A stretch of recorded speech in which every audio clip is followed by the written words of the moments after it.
Alors bonjour à tous, c'est Puish. Aujourd'hui, on se retrouve pour une petite critique ciné d'un film qui va sortir chez nous, qui s'appelle Renfield. Alors vous en avez certainement entendu parler parce qu'il a fait un petit peu du buzz en rapport avec forcément Nicolas Cage qui est dans le film et qui reprend le rôle cultissime du comte Dracula.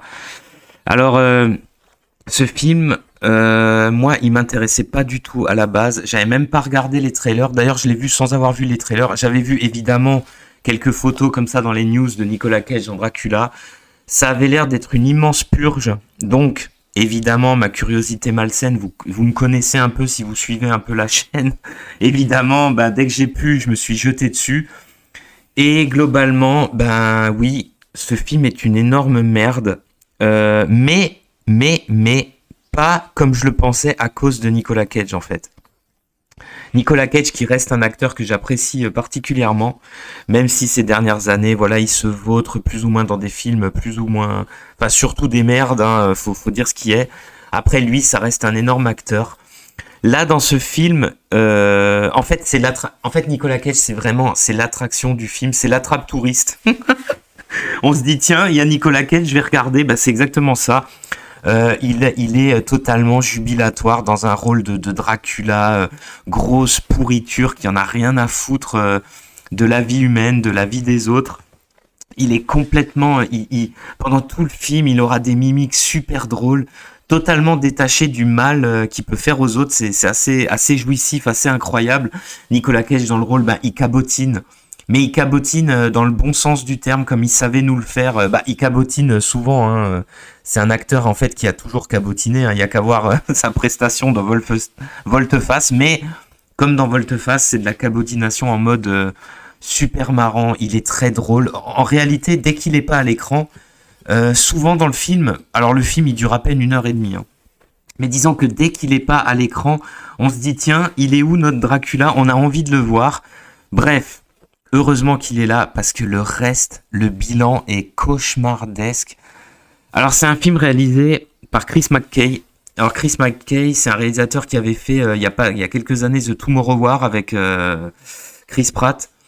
Personnellement, un film que j'ai apprécié, même s'il est bourré de défauts, un gros film d'action science-fiction. Alors complètement débile, avec une scène d'intro mais d'un ridicule atomique, mais il copiait pas mal Starship Troopers, Edge of Tomorrow, c'était assez sympa avec Voyage dans le temps. Vous savez que j'aime bien ce genre de truc, je l'ai déjà dit plusieurs fois. Un film globalement assez sympa, réalisation fonctionnelle mais ça allait, franchement c'était pas mal. Il avait fait aussi La Grande Aventure Lego, un film que je n'ai pas vu mais qui paraît qui est très très bien. Et là, écoutez, au niveau de la réalisation, c'est pas que c'est mauvais, hein. Les scènes d'action ont un côté un petit peu illisible parce que ça c'est quelque chose qui m'a beaucoup étonné. C'est en fait un film avec beaucoup d'action en mode combat, fusillade. Ça je m'y attendais pas du tout. En fait il y a beaucoup d'action dans le film. Et les scènes d'action, elles sont assez bien troussées, même si elles ont un côté, on comprend pas trop ce qui se passe, un petit peu épileptique, un petit peu caméra à l'épaule, caméra qui virevolte un peu dans tous les sens. On sent qu'il essaye de faire des trucs, mais au montage final, finalement, on comprend pas, parfois on comprend pas grand chose. Après, il y a eu un soin tout particulier au niveau de l'éclairage, ça se voit, surtout alors Dracula, ça se passe à notre époque, hein. Ça se passe à notre époque, d'ailleurs j'ai pas encore parlé d'histoire, mais disons que Dracula vit reclus dans un ancien hôpital, et donc il y a tout un décor comme ça avec des teintes verdâtres et rouge sang, là où il y a toutes ces poches de sang, il y a son espèce de trône, donc le décor est assez intéressant, il y a des jeux de lumière pas mal, mais sinon voilà, c'est pas non plus foudre de guerre quoi. Sinon, ça parle de quoi en fin de compte? Parce qu'on en a pas encore parlé. En fait, on va suivre donc Nicolas Cage en tant que Dracula, mais le personnage principal, c'est Renfield, justement.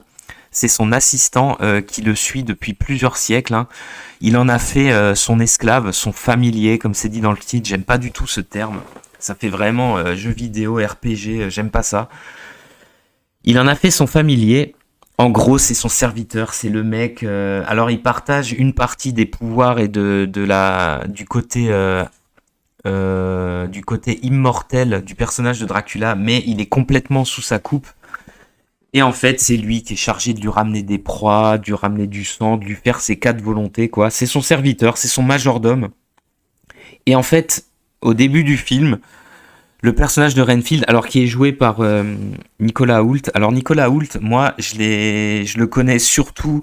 Il a joué dans pas mal de trucs, bon, qui m'intéressent pas, mais je le connais surtout pour son rôle forcément dans Mad Max Fury Road, hein.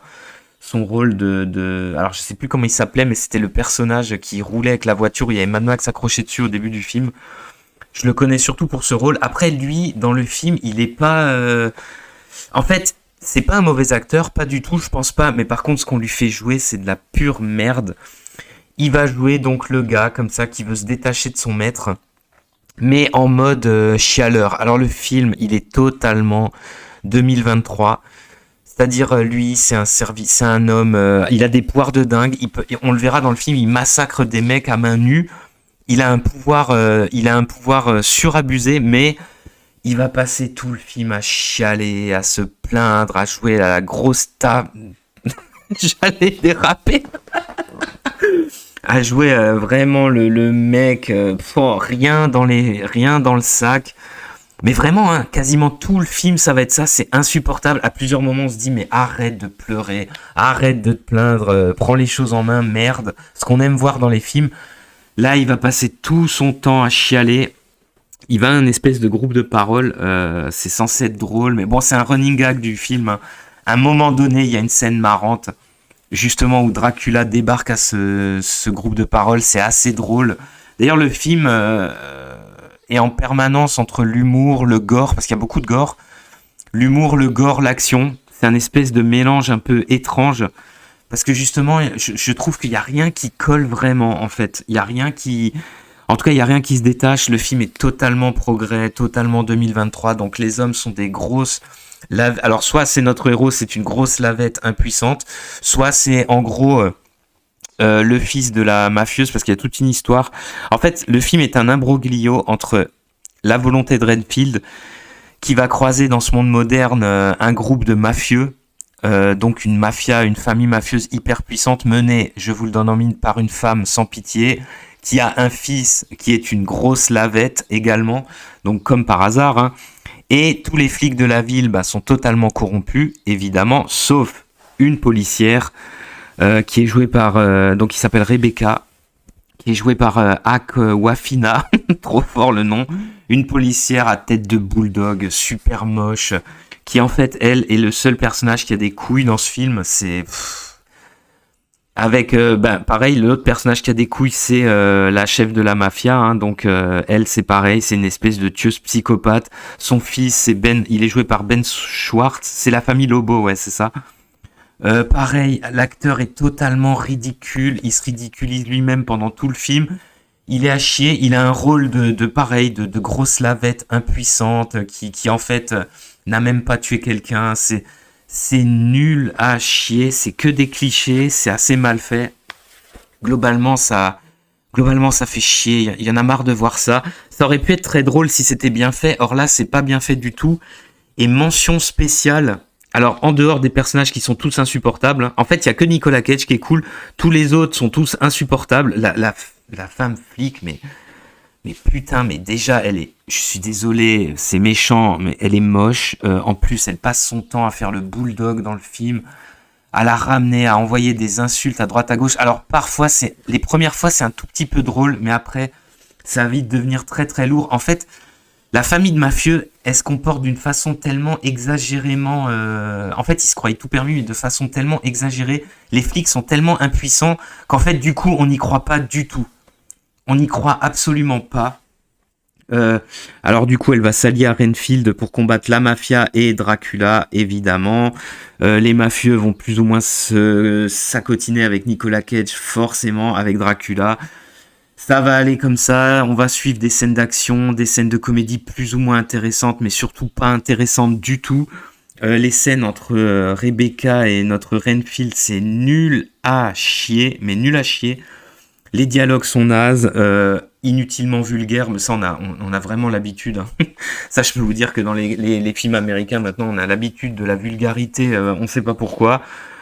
C'est naze, c'est inintéressant, et pour ce qui est des scènes gore, eh ben malheureusement c'est complètement raté, parce que en fait je ne sais pas pourquoi ils ont opté comme dans beaucoup de films, hein, mais là, ils ont opté de façon outrancière pour du gore en 3D.